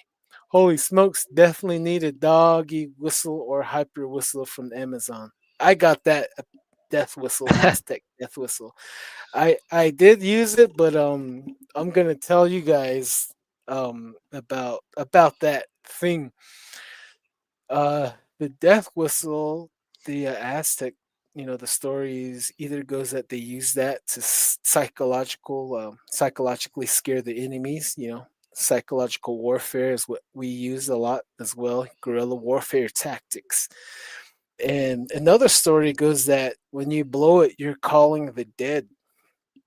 And within my year of owning my death whistle and using it in a lot of places, I did get a lot of callbacks from it, but it wasn't from Bigfoot. It's from mm. ghosts. Every time I use it out there, everyone that's with me, we hear voices around us. It's crazy. Yeah. It's strange. It does call spirits, and I can tell you different places I've blown it, and I didn't get no Bigfoot, no Bigfoot callback, just ghosts. And Mm. it says Crazy Coyote again says uh do not buy the Aztec death whistle. The way it goes. Oh man, uh, yeah, yeah. yeah. I'm I the think. deekest. Yeah, Oh bro. man, and Uh, then we started a podcast saying don't whistle at night, dude. I yeah, think that kind of oh yeah, makes it even worse. yeah. And Yeesh. then Crazy Coyote 1313 standard Navajo reaction to ghosts. Oh yeah, exactly. Sophie says hello, greetings from Finland. Oh, You Finland. guys, you guys are the best. Oh, thank you. Hello from Right Finland. on. And then Cedric Willie. I had a demonic voice yell at me when I was home alone. Oh man, bet you said get Mm. out, huh? Usually you hear like get out. Don't Malcolm whistle Barrett, in the day. don't whistle in the day. Oh, unless you're whistling Dixie, whistle Mm. while you twerk. Nah, just playing. So Sophia Black Flag, awesome, thank you. I will take a look. Whiteheart. Oh yeah, yeah. Look for the Goat Man. Look up uh one of our earlier episodes with Avery Tafoya. You can look that up. Avery Tafoya. He's Hickory Apache. He has this camping thing. In a few weeks, I got invited out, so I really hope to go and check out that mesa. What's it called again? That mesa. Oh man, Uh, but anyways, yeah, it's at the tip of my tongue. Archuleta Mesa. Yeah, yeah, and Bigfoot, and maybe I'll take a whiff of the goat man again. I myself seen the goat man, and I think that's really disturbing. Oh, hey, Tyson, man, I was wondering when you're gonna pop in and say what's up. How's it going, buddies? Enjoying the show? What's up, man? uh, Glad you're joining us, man. I was gonna shoot you a email. Want to know if you want to join the freestyle today. But I think like we should plan like once a month, right? Something like a freestyle like this, open mic yeah, type of deal. Yeah, right. yeah, At least, yeah, yeah, that sounds good. Actually, that sounds like a yeah. good, They're pretty like, good idea right there.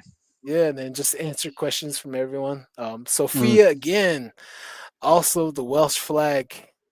It it only shows on certain devices. Oh, Welsh.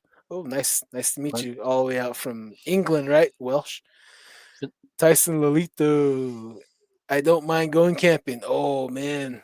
Oh man. Definitely gonna have to reach out to Avery, see if we can coordinate something. It's gonna be August 15, 16, and 17 out there in, by Dulce, New Mexico out there. So yeah, the story I want to share took place out in American Fort, Utah, and I was passing by this one year. Had to be like 2016, possibly. So my cousin lived off the freeway, off I-15, and there's this apartment complex. It looked like hotels. It was a school campus, I guess. I can't remember the name of that school. It's just right there off the freeway in American Fork, Utah. So I pulled in there. My cousin, his wife, they were there. And we're just chilling. We had a few drinks they had there. We were just kicking it, watching movies, and it's time to go to sleep. They brought out an air mattress. I inflated it, and I passed out, and immediately I was in a dream, and this dream, this someone jumped on top of me, boom, on top of me, and I looked, and I can see his redhead kid, and he had the onesies, remember the long johns where you button up, you know, and he was mm, dressed in like the old school clothing, like like a Mormon pioneer clothing, like a throwback style, and obviously he's redhead Caucasian kid, but his eyes was deeper in his socket, and all on his face, all going down the vertically going down was deep cuts, and his skin was all like kind of messed up with from someone just cutting down like this. His whole face was cut up, and his missing one eye, I guess, like it was hanging down, like it was cut. It was deep wounds in his face, and I had my hands on his hands like this, and on this side he had a big old knife, and I was like, "This is like what in the world?" Staring at him. He got free with the one with the knife, and he went down the first time to stab me. I moved, boom. Second time, third time, boom. I kicked him off. When I kicked him off, I jumped up. I jumped up in real time. I jumped up and I was standing up, and I was breathing hard. I was sweating. I was sweating really bad. I was mm. jumping around, looking for the little guy. My cousin, he walked in. He's like, "Hey, good morning, bro." I was like, "Dude, your place is haunted. Dude, it's haunted." I just unloaded everything on him. He's one of the few people where I can just unload everything onto him quick. I just unloaded it onto him. He's just smiling, shaking his head. And I told him the dream, and then I looked at the air mattress I was sleeping on. It was flat. And I shook my head. I grabbed the mattress, the inflatable bed, right? I was shaking my head. I brought it up, and there was three puncture wounds. Hmm.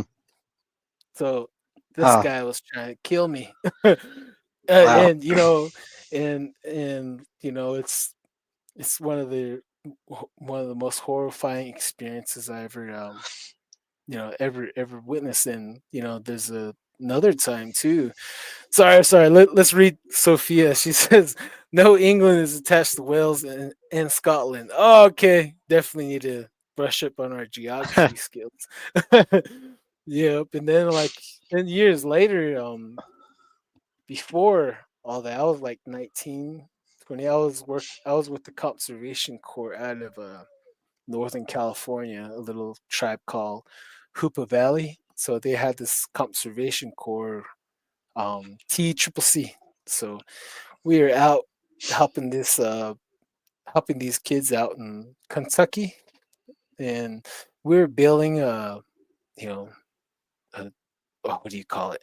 The beds, the bunk beds.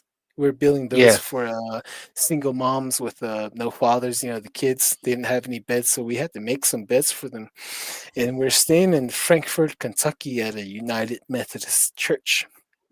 And we were staying at the gym, and half of the looks like the bottom was basketball, then top was like a ring where you can run around. And the girls were sleeping on the other side, and us boys were on this side. And all the spots were taken, and there's this doorway. You're never supposed to sleep in the doorway. That's one of the things I was told, and I went against it. There's no places to stay, so I just put my cot right up against the doorway. I'm like, nothing's gonna happen. I'm gonna be tired and go to sleep. So I went to sleep, and we all got comfortable, and I fell asleep, right? And I was immediately in this a dream state, and I was hearing a little girl crying from the bottom of the basketball court. And I got up from my cot, and I looked to where I can see down there, and I see this little girl. She's walking in circles, and she is crying, and she is stopping. She looked up at me, and she seen me. I was like, "Oh snap!" I was like, Hmm. "No, no!" I was stepping backwards, and she started making her way because there's only stairway entrances towards the girls' side, and it goes up right there and comes along this way. I seen her go up. I was like, "Oh snap! Oh!" And she was coming around the bend this way towards us really fast, and and um and I started making my way back to the cot, and then the door where I put my cot up against it, the door started banging, and something was trying to jiggle the door. And then, like, I laid back down for some reason, but then, like, I fell off my cot, and I woke up in real time. I woke up, and I had this white friend. He was standing, like, probably like 10 yards from me, and he had the flashlight on me. He was already standing there, and the door was banging, the closet door was banging, and the jiggle was happening for real. And I was running towards him bear crawl, looking back Hmm. at the door because the door was still banging and jiggling. And I Hmm. was running towards him bear crawl, and he said my eyes was rolled up still, and I was trying to roll my eyes back down because I was in a deep sleep. And I jumped up, I ran towards him the whole time. He's all like, no, don't, don't, no. Huh. I ran towards him. I grabbed him. I was like, "Dude, you hear that?" And then we heard the girl crying at the bottom of the basketball court. Hmm. All this thing was going on, and he was shaking. He was like, "Dude, dude," and Yeah. I told him, from my dream and what was really going on. He was the only one awake. He was on the phone with his lady, Hmm. and he said that he heard a girl crying down there too. And he kept walking to the edge, the balcony where you can see down there. Nothing, nothing. He said he kept hearing crying and like a girl singing. And then he said that he was at the balcony edge. He was trying to look. It was dark in there. And he said he heard me making noises and turning, tossing and turning. And Hmm. he said that he heard me speaking in my sleep, and he said the doorknob started jiggling right where my cot was against the door. The door started jiggling, and then boom, boom, boom, boom, boom, boom, boom, boom. Something was kicking it. And he Hmm. said the whole time I started moving around faster and faster. And he said the girl was crying down there. So this whole Huh. thing is going on. And he was on the phone with his lady, and he was like, "Wait, wait." And then he turned on the flashlight at the closet because he thought something was going to come through, and he was watching me at the same Hmm. time. He saw me flip off the cot and run bear crawling towards him. He was freaking out right there, and we both kind of calmed down. The door stopped doing its thing, and um, the girl stopped crying, Yeah. and we just sat there, and talking to each other and looking around for a Yeah. while, and So like from the dream to reality, I felt it was strange. You know what I mean? I was just yeah. rocking back and forth, trying to take So it all in still. tell me, Don, what do you think these ghosts are? What do you think? Well, why do you think they appear? What's your beliefs on it? Oh man, there's a lot to still explore on that. There Mm, is definitely life after death. There's definitely dark things that get released either through dark witchcraft ceremonial practices, mm, or either through Ouija board, which I've experienced myself. And that one is probably the most horrifying experience on its own, the Ouija mm. board story. So Yeah. whoever's listening out there, don't mess around with the Ouija board, Yep. and be careful of places where you go. Pray for yourself. Ask for protection, especially when you're at a sleeping at a new house. Like if you're sensitive, like spiritually sensitive, you'll see things that people can't see, or you'll be at a new place, you'll see something that no one can't see, and you think it's normal. And Mm, sometimes it's kind of hard to navigate on that part, but at the end of the day, it's a whole can of worms to open and discuss mm, on its own. And I think we should bring in like more ghost hunters. Maybe they can elaborate deeper on that for us and for mm, the audience. And we're gonna have some a hand trembler, medicine man come in and help, you know, explain more of mm, the paranormal side and reasons why things like that occur. And the steps that we can take to for protection, measures of protections, and to educate and to acknowledge each other, from Bigfoot to ghosts, and say, hey, the British are coming, the British are coming. mm. Well, let's read Sophie's comment right here. Bigfoot's here in Finland too. I saw Oh one yeah. Yeah. as a kid with my cousin. I have not seen a lot of UFOs and orbs, etc. I'm a Kentucky. The Bigfoot sightings bother me this day. Oh man, I bet. Yeah. I, Yeah. You just never Finland. you never forget. Yeah. You never forget stuff like that. Wow, I gotta hear that story. That sounds pretty cool. Yep. But Well, we're probably the we're winding. freestyle. Yeah, we're winding down on time here, guys. Yep. For our listeners and viewers right now joining us, thank you for spending your Sunday hanging out with us, and just listen to yours truly, Darren Yazzie and Don Yazzie. Just chat on. As much as I dislike hearing my own voice, but you know, if it Yeah. comes to Same. sharing stories, I think everyone would like to listen. Everyone likes hearing scary stories, and Mm, if you guys want to come on the podcast, reach out to us. We definitely would love to hear all your paranormal stories, all your paranormal events. And we have an announcement coming out. Looks like the second Sunday of September we'll be going live. But we'll give you more dates on that soon. Darren, you want to say later? We're running out of time. all right. Thank you for you know listening to us. Everybody has a voice. Everybody goes through stuff like this. Like you saying, and people like to hear it. People want to hear it. People, put pieces together of this life. There's so much weirdness, mysterious stuff that happens, and it's good to be around people that go through the same stuff. Been through it and go through it. Yeah, So hit us up, and even if it's just a short story, we can still use it. We'll find something for it. We'll find a yeah. place for it. All right. So, Well, I got Atlantis. All right. So I got Atlantis all right, right now. All right. Thank you all right, for tuning in to Don't Whistle at Night. Thank you, guys. We have been broadcasting live here on the United Public Radio Network, 107.7 FM in New Orleans, Louisiana. Have a good weekend, you guys. Have a good week. Thank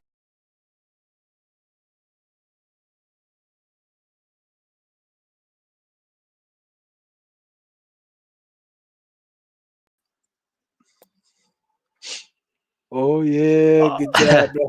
yep. Good job. So Heck what's yeah. the so what's the We news? de- What happened?